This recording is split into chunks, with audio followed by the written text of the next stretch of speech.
welcome again to Study English, IELTS preparation. I'm Margot Politis.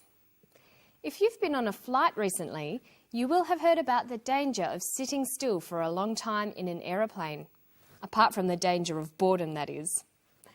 The danger is from a condition called deep vein thrombosis, or DVT. Today on Study English, we'll listen to a doctor talk about DVT. Then we'll look at how to talk about things that might happen in the future.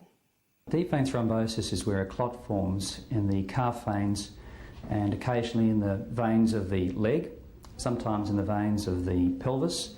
And this is a great concern because the clot may dislodge, travelling with the flow of blood into the right side of the heart and from there into the lung. When we're travelling on long-haul flights, several things happen. First of all, we're stationary. We're not moving our legs, so there's no physiological compression of the calf muscles. Blood tends to sit in the veins and make clot. Number two, the environment is dry. We dehydrate. We may drink some alcohol. We dehydrate even further. Alcohol's a diuretic agent. It results in us actually drying out, and that makes the blood a little bit thicker and stickier.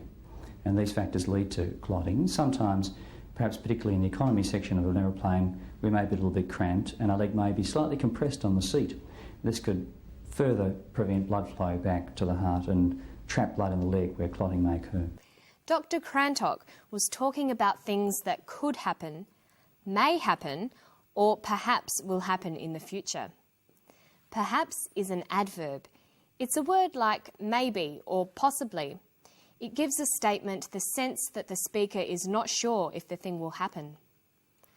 Perhaps I will means the same as possibly I will or maybe I will. May and could are modal verbs.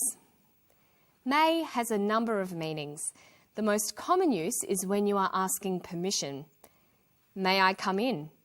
Yes, you may. But the other use of may is to talk about possibilities in the future. I may come in tomorrow means in the future I will possibly come in, but it's not definite. Could has a number of meanings too. The first is ability. When I was little, I could swim, means when I was young, I was able to swim. But could is also used to express future possibilities. It could rain tomorrow. It's not definite, but it might rain. Dr. Crantock is talking about what can happen sometimes on flights, but it won't definitely happen. Listen again. Sometimes, perhaps particularly in the economy section of an aeroplane, we may be a little bit cramped and our leg may be slightly compressed on the seat. This could further prevent blood flow back to the heart and trap blood in the leg where clotting may occur. So for speculating or thinking about what will happen in the future, we can use adverbials like possibly or perhaps. We can use modal verbs like may and could, and we can use phrases like I guess, I imagine, I suspect. So in the clip, he says blood clotting could occur. We can also say blood clotting may occur. Blood clotting will perhaps occur. Blood clotting will possibly occur.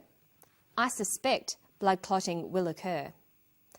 Notice that the adverbials can occur in a number of places in the sentence. Blood clotting will perhaps occur. Perhaps blood clotting will occur. Blood clotting perhaps will occur. Blood clotting will occur, perhaps. Listen to Dr. Crantock and the way he structures his argument. Listen for a topic sentence and for the way he lists the different ideas. When we're travelling on long-haul flights, several things happen. First of all, we're stationary. We're not moving our legs, so there's no physiological compression of the calf muscles. Blood tends to sit in the veins and make clot. Number two, the environment is dry. We dehydrate. We may drink some alcohol. We dehydrate even further. Alcohol's a diuretic agent. It results in us actually drying out, and that makes the blood a little bit thicker and stickier. And these factors lead to clotting. The first sentence is the topic sentence. He said, when we're travelling on long-haul flights, several things happen. So we know from this topic sentence that he's going to tell us about travelling on long-haul flights. But there are lots of things you can say about travelling on long-haul flights, so he says something else in this sentence that gives us more information. He says, several things happen. This phrase is called the controlling idea. Every topic sentence has a controlling idea. It tells us what the focus of the paragraph will be. So he's going to be discussing several things that happen on long-haul flights. In the rest of the paragraph, he lists some of the things that happen.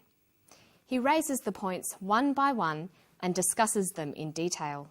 When we're travelling on long-haul flights, several things happen. First of all, we're stationary. We're not moving our legs, so there's no physiological compression of the calf muscles. Blood tends to sit in the veins and make clot. Number two, the environment is dry. We dehydrate. We may drink some alcohol. We dehydrate even further. Alcohol is a diuretic agent. It results in us actually drying out, and that makes the blood a little bit thicker and stickier. And these factors lead to clotting. Dr. Crantock says, first of all, we're stationary.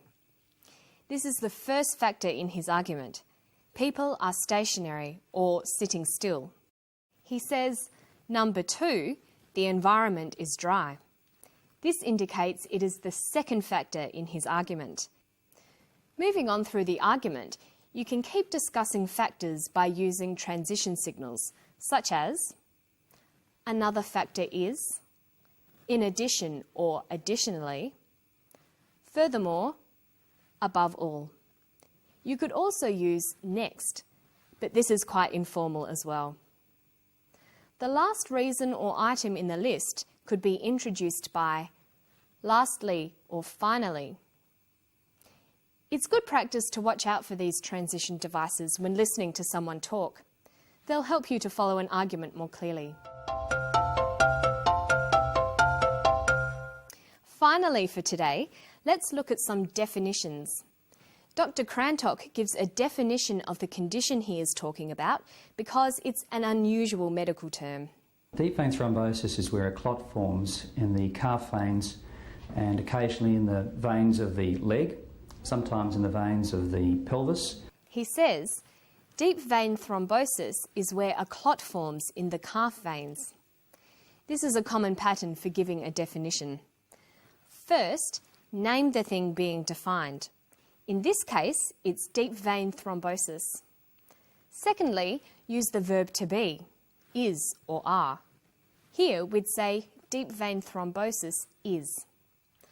Thirdly, we can write the class. What kind of thing is it? In this case, DVT is a medical condition. So we might have deep vein thrombosis is a condition.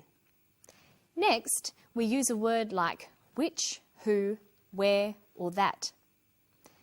Deep vein thrombosis is a condition where. And finally, we give the characteristics of the thing. This could be a physical description or a description of behaviour. In the case of a medical condition, this would most commonly be the symptoms or effects of the condition. Deep vein thrombosis is a condition where blood clots form in the veins. Let's try a couple of examples. What is a computer? It stores and processes information. A computer is a machine that stores and processes information. What is an accountant? Well, we have the phrase analyses and deals with finances.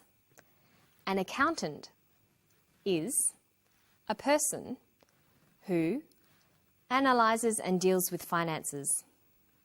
And what is the time? The time is something that we have run out of for today. See you next time on Study English. Bye-bye.